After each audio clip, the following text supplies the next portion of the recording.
Trump administration is closing in on a deal with Mexico to raise wages in the auto sector and push more manufacturing jobs to the United States, a major breakthrough in the renegotiation of the North American Free Trade Agreement. Mexico is ready to agree to virtually all of the United States' auto demands, said sources with knowledge of the closed-door talks in Washington, in a bid to drive NAFTA talks forward. American and Mexican industry sources said Mexico is close to accepting a key U.S. demand that between 40% and 45% of the content of all vehicles manufactured in the NAFTA zone come from factories paying at least $16 an hour. Mexican auto workers currently make roughly $4. The Trump administration is hoping the wage requirement will drive car and truck makers to set up shop in the United States by negating Mexico's ability to use far lower wages to attract them. Mexico had initially demanded a 10-year phase-in for any such new rules, but may agree instead to a 5-year period, one source said. It is still unclear when Canada will return to the table. The United States has not invited Canadian officials to participate in the most recent round of negotiations, in part because the talks have focused on issues that primarily concern the United States and Mexico. But people briefed on the talks expected Canadian officials to be brought in once US-Mexico bilateral issues are cleared out of the way. Negotiators will then turn to matters involving all three countries, such as dispute resolution and intellectual property. Canada has already privately told the United States it is willing to agree to U.S. auto demands, one official said, because Canada would benefit from them along with the United States. Negotiators worked all night on Wednesday, only clocking out at 4:30 a.m. on Thursday.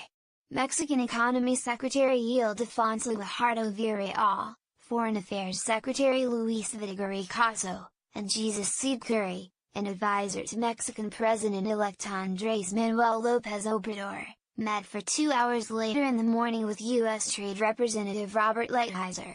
We are advancing and progressing with various issues. This morning we covered a good number of them, Mr. Guajardo told reporters outside Mr. Lighthizer's office. We are doing our best to do it as fast as possible. A key sticking point is how to punish automakers, primarily European companies making vehicles in Mexico, that do not adhere to the new auto content rules. The United States wants to impose even higher tariffs on them than are currently provided for under World Trade Organization rules. Mexico is also prepared to agree to U.S. demands that 70% of all steel, aluminum and glass used in vehicles and electronics come from North America, as well as rules that would reduce the amount of non-North American content in textiles, sources said.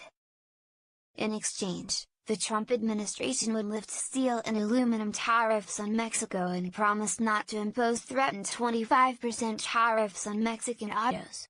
The United States would also back down on some demands to limit Mexican-produced exports to the United States. Canada has now taken part in NAFTA negotiations since the spring. Current sessions have mostly focused on resolving U.S.-Mexican stumbling blocks. Two sources said the United States believed the Canadians' presence would make talks more difficult because American officials have long found the Canadians intransigent.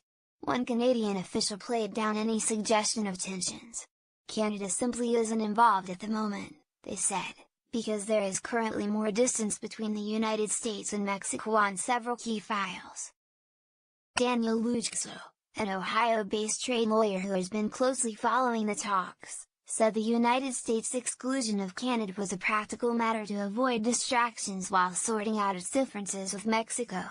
As soon as we resolve these bilateral issues, Canada will be back, he said.